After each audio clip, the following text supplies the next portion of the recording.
திருப்பதி ஏழுமலையான் கோவிலில் அதிகாலை நேரத்தில் சுப்ரபாத சேவையில் நடிகர் அஜித்குமார் சுவாமி தரிசனம் மேற்கொண்டார். அவருக்கு கோவில் வளாகத்தில் உள்ள ரங்கநாயக்க மண்டபத்தில் தேவஸ்தானம் சார்பில் பிரசாதங்கள் வழங்கப்பட்டன.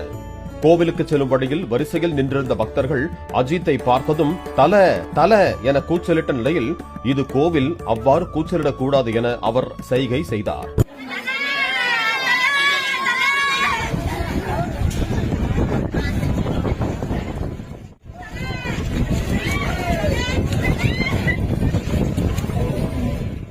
ரசிகர் ஒருவர் அன்பளிப்பாக கொடுக்க வந்த புகைப்படத்தை ஏற்க மறுத்த அஜித் மற்றவர்களுடன் செல்ஃபி எடுத்துக் கொண்டார்.